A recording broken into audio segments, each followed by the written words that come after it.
নমস্কার, good morning. কেমন আছো তোমরা সবাই? আশা করি তোমরা প্রত্যেকে খুব ভালো আছো, আর আমরাও কিন্তু বেশ ভালো আছি। তো নতুন দিনের নতুন একটি সকালে আবার তোমাদের সামনে হাজির হলাম। তো এখন সকালবেলা ওই 6:30 পৌনে 7টা নাগাদ বাজে। তো এটা তো রোজ দিনই নিত্য নৈমিত্তিক একটা ব্যাপার, চা খাওয়া। তো চাটা খাওয়া হলো। এবার তোমাদের দাদাভাই আমাকে 20 টাকার একটা কয়েন দিয়েছে। তো বেশ কিছুদিন আগেও কয়েকটা দিয়েছিল, তো সেগুলোও লক্ষ্মীর ভাণ্ডারে ফেলেছিলাম। তো আজকেও দিয়েছে, তো আজকেও আর কি লক্ষ্মীর ভাণ্ডারে রেখে দিলাম আর কি। তো এই বেশ কয়েনগুলো না দেখতে খুব ভালো লাগে। তো যাই হোক, কয়েনটা রেখে দিলাম। রেখে দিয়ে একটু চুল টুলগুলো আঁচড়ে নিচ্ছি, কারণ রান্নাবান্নার দিকে যেতে হবে। আজকে রবিবার, কিন্তু রবিবার হলেও তো আমার তো সকালে রান্নার বন্ধ থাকে না, কারণ ছেলের আজকে পাথফাইন্ডারে ক্লাস আছে। তো ওর তো 11টা থেকে ক্লাস, তো সেই কারণে ও তো 10টার ট্রেন ধরবে। তো তাড়াহুড়ো করে রান্নাবান্না করতে হবে, টিফিন তৈরি করতে হবে। তো মানে তোমাদের দাদাভাই ওই তো বিছানাপত্র সব গোছগাছ করছে, আর আমি এদিকে নিজেকে একটু পরিপাটি করে নিচ্ছি, কারণ সারাদিনে এই হচ্ছে চুল আঁচড়ানো। তারপরে যখন স্নান হবে তখন, তার আগে আর নয়। তো এখন দেখো রান্নাঘরে আমি চলেও এসেছি। তো এখন করলা ভাজা করে নিলাম, তারপরে একের পর এক পদ তো হবেই। আর তোমাদের দাদাভাইয়ের জন্য একটু ওটস বানাবো, তো একটু সবজিগুলো কেটে নিয়েছি আর কি। তো এদিকে আলুগুলো ভাতে দেব, পেঁয়াজটাও একটু তরকারিতে দেব, আর একটু একটা সবজি বানাবো তোমাদের দাদাভাইয়ের জন্য। তো ভাত খাবে তো দুপুরে, সেই কারণে একটা সবজি তো বানাতে হবে। তো এটা সবজি বানাবো, তো কম তেল দিয়ে করছি। তো দেখো কীরকম যেন ধোঁয়া ওঠা ওঠা মতো হয়ে যাচ্ছে, কিছু করার নেই। কড়াইটা একটু বেশিই পুড়ে যায় কম তেলে রান্না করলে, তাই না? তো ওর তো বেশি তেল চলবে না, কম তেল। আর এদিকে দেখো চিচিংয়েটা আবার কেটে নিয়ে চলে আসলাম, কারণ আমাদের তরকারি করার মতো কোনো সবজিপাতি ছিল না। তো তোমাদের দাদাভাই বাজার গিয়েছিল, বাজার থেকে সবজি নিয়ে আসলো, তারপর আর কি এই তো চিচিংয়েটা কেটে নিয়ে আসলাম। তো এখন অল্প কিছুটা শাক ছিল, তো শাশুড়ি মা আর কি শাক খেতে ভালোবাসেন, তো ভাবলাম ওনাকে ভেজে দিয়ে দিই একটু পোস্ত দিয়ে, তাহলে উনি খুব ভালো করে খাবেন আর কি, কারণ উনি শাক ভাজা বেশ পছন্দ করেন। তো অল্প একটু শাক, না হলে আমিও খাই, অল্প একটু শাক তো একজনেরই হবেই হচ্ছে ব্যাপার। আর এদিকে দেখো আমার সমস্ত রান্নাবান্না হয়েও গেছে। এদিকে করেছি মাছের ঝাল। তোমাদের দাদাভাই না, আমি ভোলা মাছ ভালোবাসি বলে ও আবার আজকে একটা ভোলা মাছ এনেছে, মানে 2 পিস হয়েছে আর কি। তো ভাজা আমি 1 পিস খেয়ে নিয়েছি, আর 1 পিস ঝাল করেছি। ওদিকে করেছি টকের ডাল তোমাদের দাদাভাইয়ের জন্য একরকম, চিনি ছাড়া, আমাদের চিনি দিয়ে। এদিকে ওর জন্য একটু করলাটা ভাপা করে নিয়েছি। তো আর এই যে হেলেঞ্চা শাক মাখা করব আলু দিয়ে, তো সেই জন্য হেলেঞ্চা শাকটা সিদ্ধ করে নিয়েছি। আর তোমাদের দাদাভাইয়ের জন্য এইটা হচ্ছে আলাদা করে সবজি বানিয়েছি, ও দুপুরে খাবে আর রাত্রে খাবে। তো সেই কারণে একেবারেই করে নিয়েছি। আবার সেই বারবার করতে আর ভালো লাগে না। আর এখন তো খাবে ওটস, তো ওটসটা ওকে বানিয়ে আগেই দিয়ে দিয়েছি, ছেলে খাওয়ার আগেই ওকে খেতে দিয়ে দিয়েছি। বললাম তুমি আগে খেয়ে নাও, তারপর আমি ছেলেকে ঠিক টাইম মতো দেবো। কারণ ও সেই তখন তাড়াহুড়ো করবে, আর ছেলেরও বেরোনোর তাড়া থাকবে, মানে একটা বিশ্রী একটা মানে কাণ্ড হয় আর কি। তো সেই কারণে ওকে আগে দিয়ে দিলাম, ও খেয়ে নিল, তারপর ছেলেকে দেবো। তো এখন দেখো দুপুরে স্নান টান করে ভাত বাড়তে বসে পড়েছি। আর এখন না 2টো বেজে গেছে, আর আমার তো একটু বেলা করে খাওয়া অভ্যাস আছে, অসুবিধা কিছু নেই। কিন্তু তোমাদের দাদাভাই বাড়িতে আছে, তো ওকে যতক্ষণ না দিতে পারি আমার যেন শান্তি হয় না। ও তবুও বলছে যে আমার দেরি হলেও সমস্যা নেই, আমি একটু দেরি করেই ওখানে খাওয়া দাওয়া করি, কিন্তু হলে কী হবে, আমার তো মন মানছে না। এখন 2টো বাজে, তোমাদের দাদাভাই আর আমি খাবো। শাশুড়ি মাকে তো আগেই দিয়ে দিয়েছি, ওনার খাওয়া হয়ে গেছে। আর দুজনের তো আলাদা আলাদা সব রান্না আছে আর কি। তো ওর আলাদা আমার আলাদা। তো এবার সব গুছিয়ে নিয়ে টেবিলে গিয়ে বসবো। শসাটা আজকে কাটা হয়নি গো।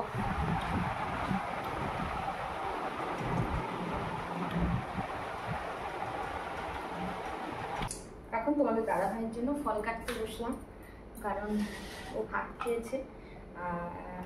বিকেলের দিকে ব্লাড টেস্ট করবে, মানে সকালে একবার করেছে না খেয়ে, আর দুপুরে মানে বিকেলে একবার করবে 2 ঘন্টা পর। তো সেই কারণে এখন আর খাবে না, কেটে রেখে দেবো, ব্লাড টেস্টটা করার পর তারপর খাবে। আর পুরোটা তো দেওয়া যাবে না, অর্ধেক দিতে হবে। নাশপাতিটা বলেছি নাকি ডক্টর খাওয়া যায়,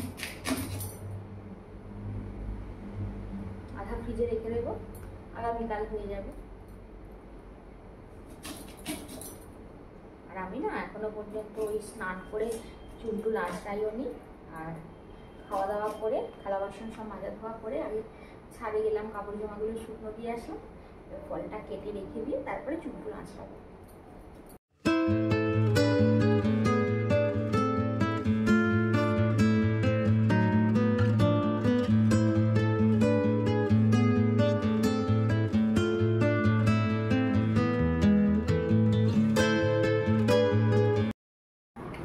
তো চুলটা একটু আঁচড়ে নিই, স্নান টান করে তাড়াহুড়ো করে ভাত দিতে গেলাম তোমাদের দাদাভাইকে, কারণ বেলা হয়ে গিয়েছিল, 2টো বেজে গিয়েছিল। ভাত দিলাম, আমিও ভাত খেলাম সব, তারপরে কাজকর্ম সব মিটিয়ে এবার ঘরে আসলাম। ওরও ফলটা কেটে রেখে দিলাম, যাতে করে না আমাকে বিকেলবেলা ঝামেলা করে, না হলে আবার বিকেলে বলবে ফল কাটো ফল কাটো ফল কাটো করে, একটু শুতে বসতে দেবে না। চলো চুলটা আজকে একটু সিঁদুর করে নিই, আজকে আবার একটু শ্যাম্পু দিয়েছি মাথায়। এই হারগুলো কিনেছিলাম, তোমাদের দাদাভাইকে একটু পরে পরে দেখাই আমাকে কেমন লাগছে। কেউ তুমি কিন্তু দেখে বলবে হ্যাঁ আমাকে কেমন লাগছে, সার্টিফিকেট দেবে কিন্তু।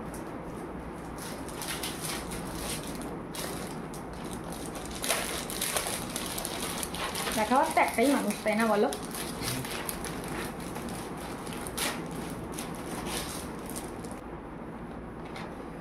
বাবা যা পিন দিয়ে আটকানো আছে খুলতে অনেকটাই সময় লাগবে।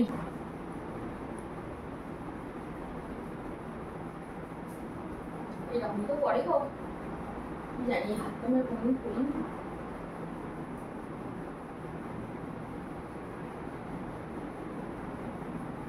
হ্যাঁ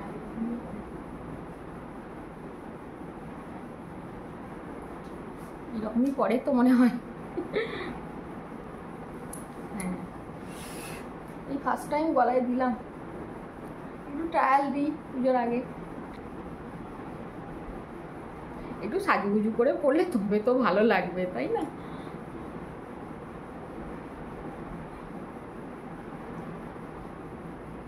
কানেরগুলো বেশ ভালোই লাগছে, দেখো কেমন লাগছে বলো।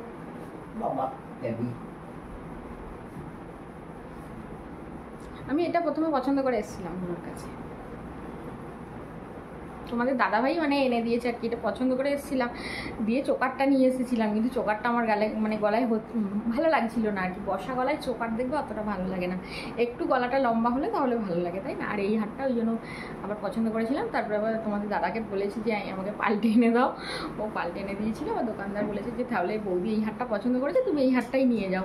এই হারটা দিয়ে পাঠিয়ে দিয়েছে তোমাদের দাদাকে, বেশ ভালো লাগছে বলো। দাঁড়াও আর একটা চিক কিনেছি, ওটা একটু পরে দেখি। আর এই দেখো এই হারটা কিনেছি, এই চুড়িদারের সঙ্গে পরতে বেশ ভালো লাগবে, কুর্তির সঙ্গে, তাই না?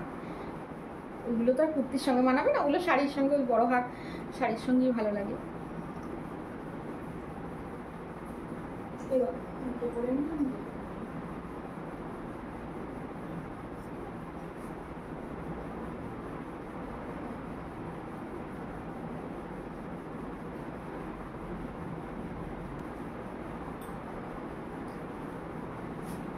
তো এই দেখো, আর এটা বেশ লকেটটাও খুব সুন্দর, মানে এই যে লকেটটা আর কি অন্য একটা হাড়ে ছিল, তো আমি বললাম যে এই টার্সেলটা আমার পছন্দ আর এই লকেটটা পছন্দ, তুমি একটু চেঞ্জ করে দিতে পারবে? তখন বললো হ্যাঁ দিতে পারবো।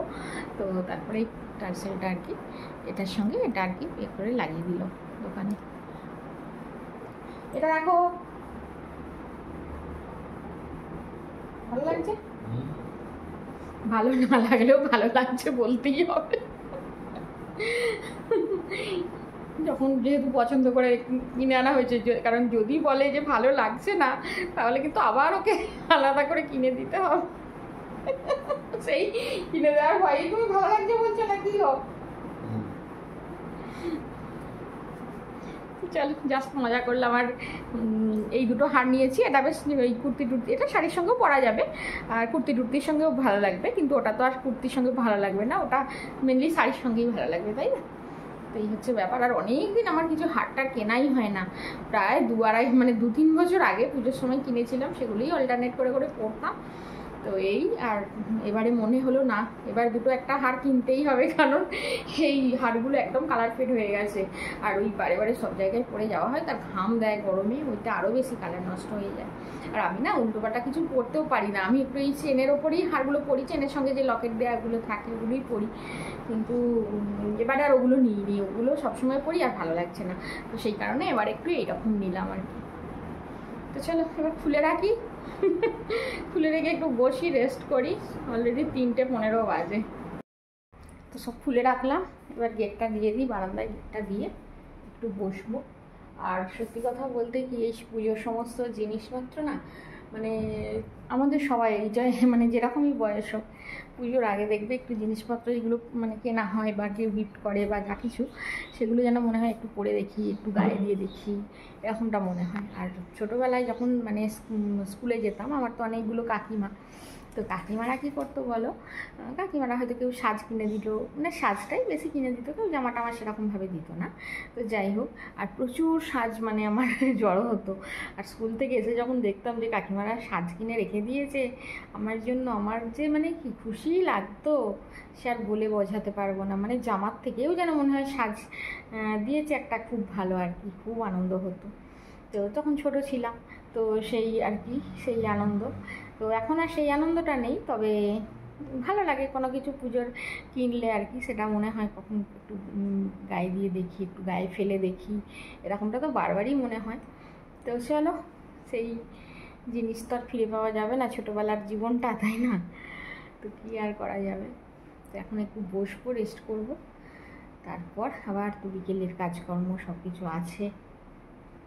আর এখন সন্ধ্যাবেলা, সন্ধ্যা দিলাম, তারপরে একটু ধুনো দিয়ে দিচ্ছি।